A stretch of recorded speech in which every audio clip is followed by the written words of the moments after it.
Some of you know her. And she wrote a book. I have to ask her to order.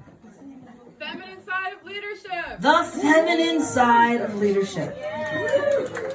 I think it comes with a dress or something. I don't know. All right, so I have to see where Jenny is. Do I see Jenny? Jenny, are you back there? Oh, she's back there. All right, so without further ado, I bring to the stage, and it gives me great pleasure and an honor to introduce you to Jenny Fisher. Thank you, guys. Hello, New Hope. Are you guys excited? Woo! Excited for a good show? Oh, it's great. We have Judy here. Woo! Yeah, and it's a Sunday. You came out on a Sunday. It's a school night. Don't you love it when old people say it's a school night? Oh, we're clever, we're funny, like they think we're actually in school. Or maybe we even have kids that are still old enough to be in school at home. It always works. So Sundays, it's my big day because I always have to take care of my laundry situation.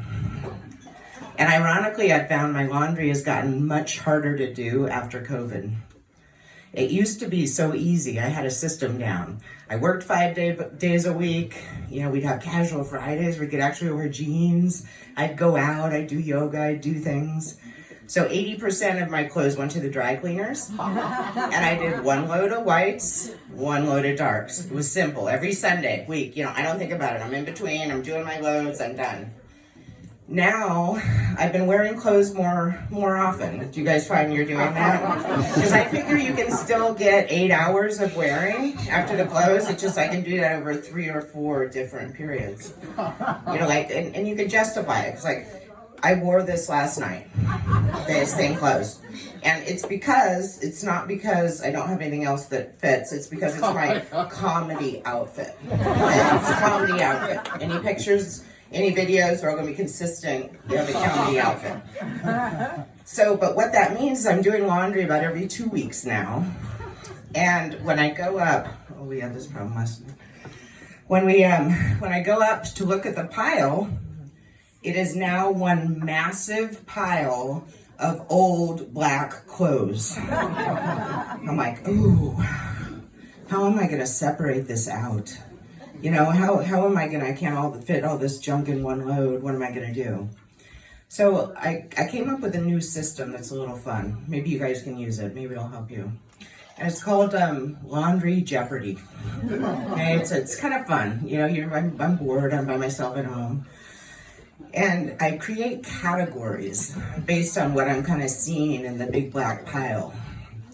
And some popular categories I use are clothes that you would wear outside.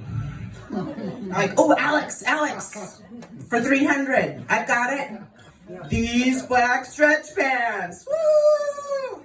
Yeah, these are good. These go outside with me everywhere.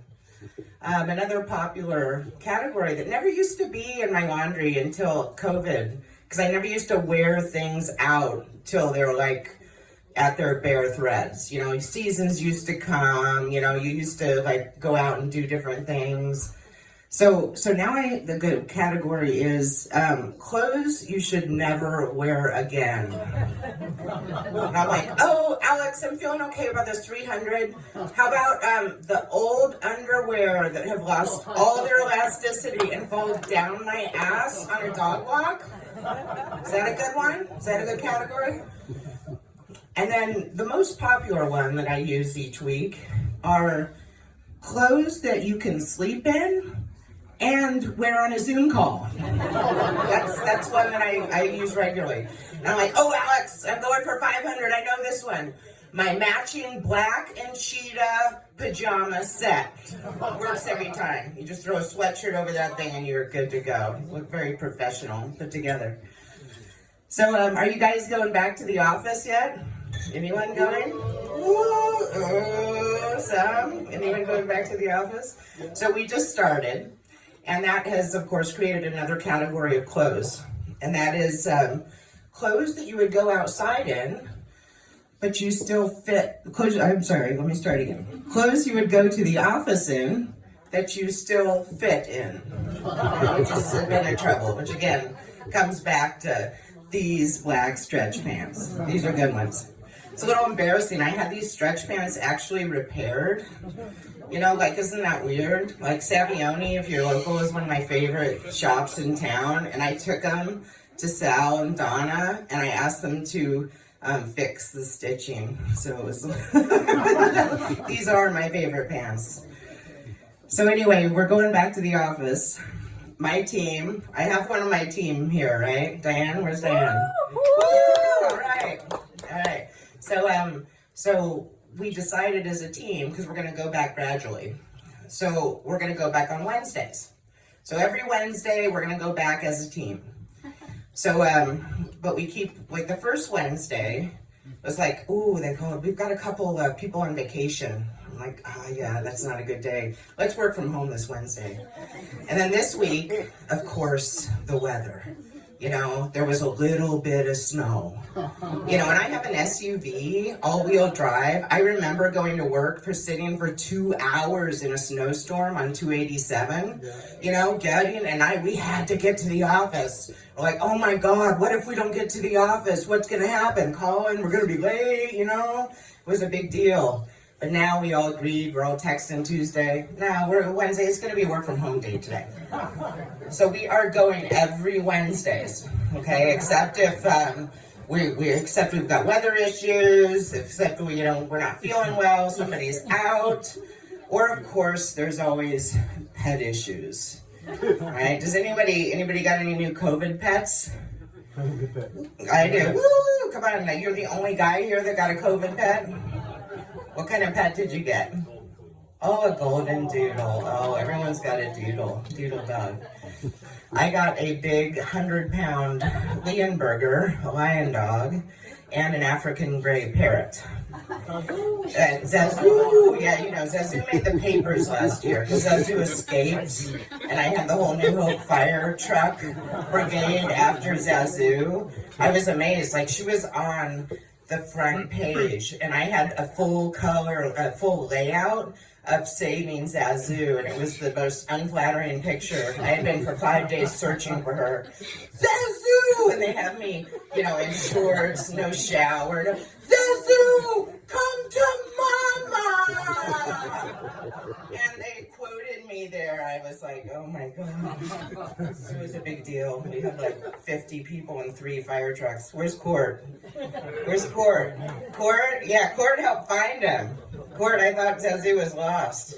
And Bill and Manesh, yeah, you guys did? Yeah.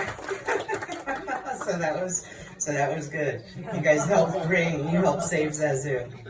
But, yeah, so heading back to work, and, you know, I've been starting to do stand-up comedy, right? So I'm new to stand-up comedy, so appreciate all your support. And, so I've been learning that comedy and the corporate world have a lot of things to share, right?